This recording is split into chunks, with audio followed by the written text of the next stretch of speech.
So this is my first day in Da Nang, Vietnam. The name is Vietnamese, obviously, since we're in Vietnam. I'm not comfortable expressing myself in Vietnamese because I feel like my accent is not it. Do you hear this? The silence? This is what we need more of in our stupid world. My eyeballs are being soaked in beauty right now. Vietnamese temple architecture is based on Buddhist and feudal architecture styles as well as feng shui theory. The passage that leads to the temples is usually in the form of a triple gate system, which can either signify the three doors of liberation of Buddhism, which are emptiness, signlessness, and aimlessness, but can also refer to the old feudal tradition of reserving the main middle door for the king and the right and left one for his mandarins. The gates usually lead to the main yard, which needs to be bright, airy, and open, as well as face a body of water if possible, this in accordance with feng shui theory again. There's actually an old story that surrounds the construction of Linh Bai But Pagoda. It is said that during the Nguyen dynasty, a statue of the Buddha drifted out of nowhere and into the sandbanks of the Son Tra peninsula. Interpreting the statue as a good omen, the fishermen and residents of the place set up a shrine, and it is said that shortly after, the waves around the area gradually became stable and softer, which enabled the fishermen to work as long as they needed to without worrying about the conditions of the sea. The sandbank where the Buddha statue drifted was then named by But, which means Buddha land on earth, and the Linh Ung Pagoda today is said to be built right on top of the original shrine. Linh Ung itself means wishes answered miraculously. Ooh, this is the wheel of the Buddha. When I went to the meditation center in Thailand, we had something like this, like much bigger, but something like this, and we used to do walking meditation over the tiles surrounding the garden. You know what this is giving me? I'm gonna sound so stupid right now, but this is giving me the last Avatar vibes. Like fire, earth, water, wind, Avatar. Water, earth, fire, air. My grandmother used to tell me stories about the old days. Like and subscribe so I can buy new shoes.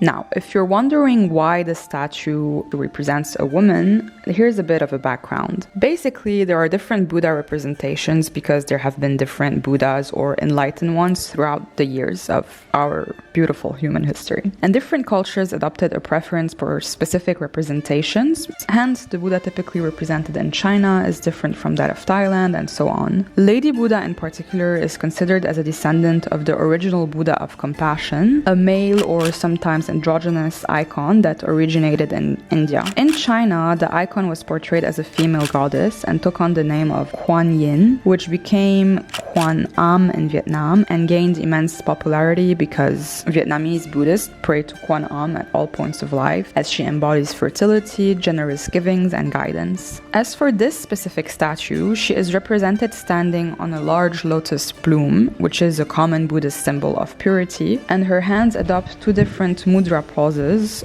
which are non-verbal modes of self-expression through hand and finger posturing. One hand is in the Karana mudra. This gesture is for warding off evil. The same hand is also holding a water vase, which is one of the 8 symbols of good fortune in Buddhism. It contains pure water capable of relieving suffering. The other hand is in a variation of the Vitarka mudra. Basically, the thumb forms a circle with another finger, and together they symbolize the uninterrupted flow of wisdom.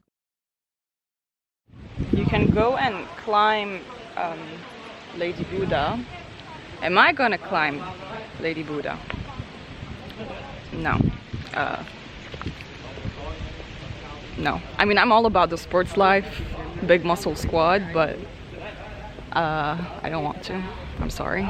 Okay, so now that I have walked around like the main temple and seen the statue, the pagoda is a bit farther. I mean, it's like 1 minute. 1 minute of walking. Yeah, I'm just trying to talk to smoothly transition between the frames. I hope you appreciate it. Yeah, I'm gonna shut up now.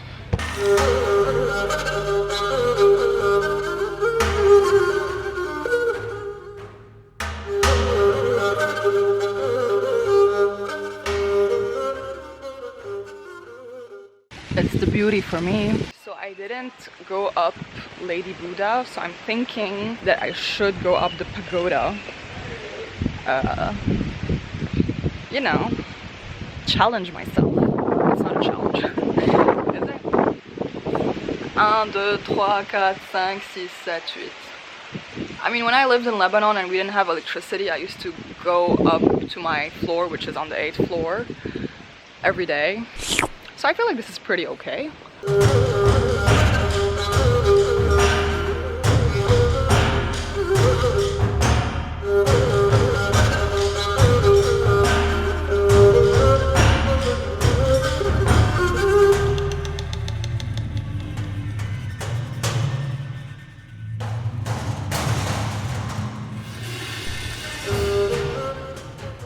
Okay, so you can't climb the pagoda. I repeat, you cannot climb the pagoda.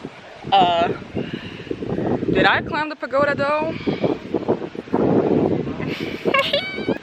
I met up with the guard at like the 8th floor and he was like, no!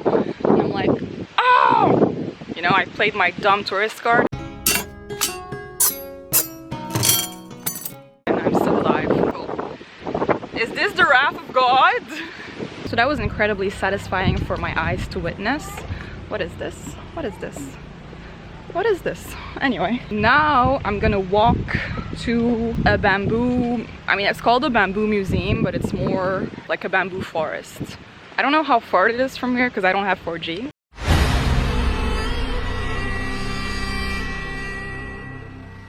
Which is stupid, but you know, life is about making stupid choices and learning from them. So I don't know where we'll actually get to the learning part, but enjoy the process and stuff.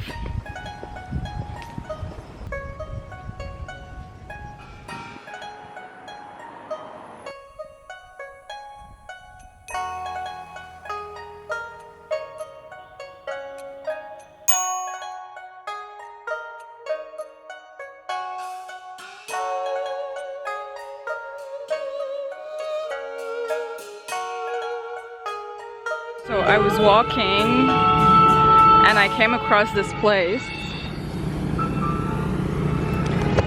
near the lake, and I know I said that I wouldn't drink coffee, but this seems like the perfect occasion to go back on that promise, so that's what's gonna happen.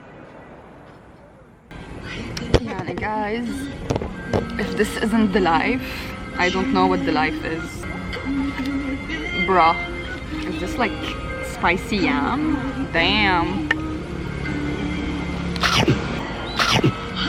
Mec, c'est trop bon. This coffee has milk in it and I'm allergic to milk. I'm lactose intolerant, so just know that tonight is not gonna be a good night, but I'm doing it for you.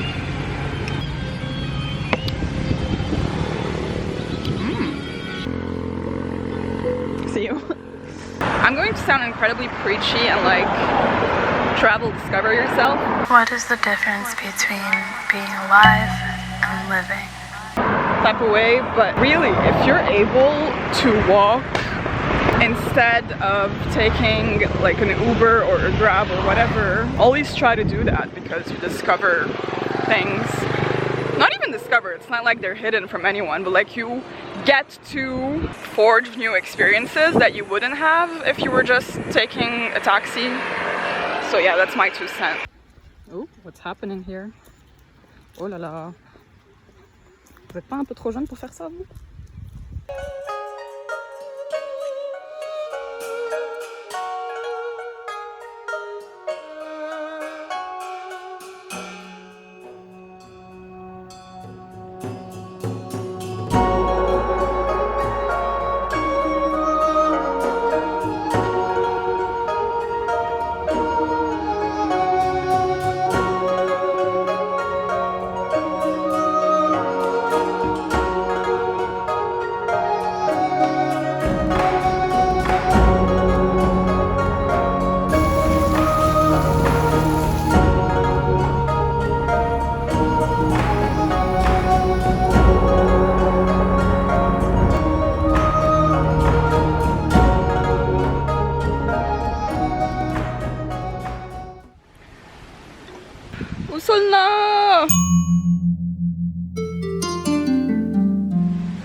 This place is incredibly peaceful. There are a lot of people that come here. Well, there's one group. There's one group of people that came here with food, so they have a sort of picnic. Oh, and there's monks. I'm guessing they live here. Ah, de la boue, merde. Wonderful. Bismillah, I was gonna die. Oh my god. Okay. Anyway.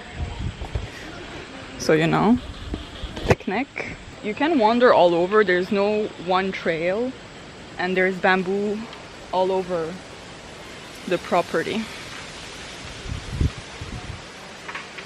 If you don't have any food with you, you can also just buy from this station. They trust you enough to like pay for whatever you're gonna take yourself.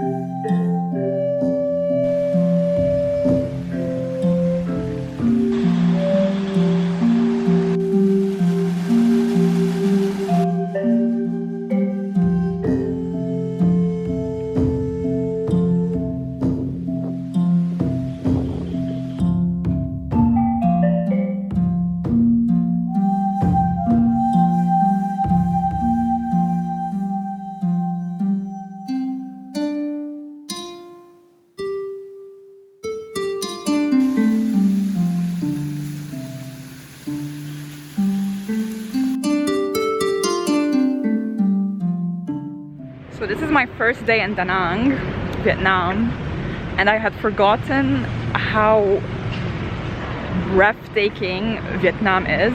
I mean, Thailand is very, very, very beautiful, don't get me wrong, but it's very different in its beauty. I feel like Thailand is stereotypically beautiful. So no matter where you go, no matter which islands you visit, everything is just mesmerizing. But in Vietnam, at least for me, the architecture is super different, but it's also very traditional. So you can walk by buildings that are super modern and like des baies vitrées, and then you walk a few minutes and then there's a temple, and you walk inside of it and you feel like you're in a completely different place, which sounds very stereotypical, but it is the feeling that you get. Also, no matter where you walk, you always discover these like weird things that you didn't expect to see. So I really, really like Vietnam. I'm really happy to be back here. Last time I was here, I was only here for like 6 days. I barely had the time to, you know, enjoy the country and the culture. I'm learning a lot about the subconscious mind. It's really running in the background. Pay attention.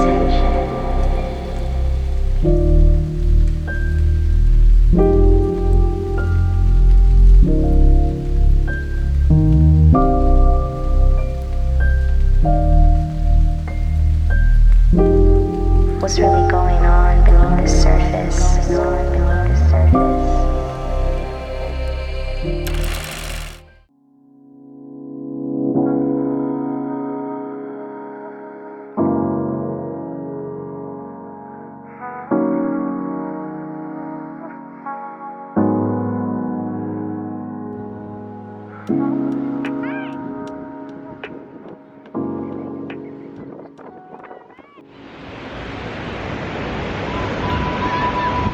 Some people manage to look cute when they eat.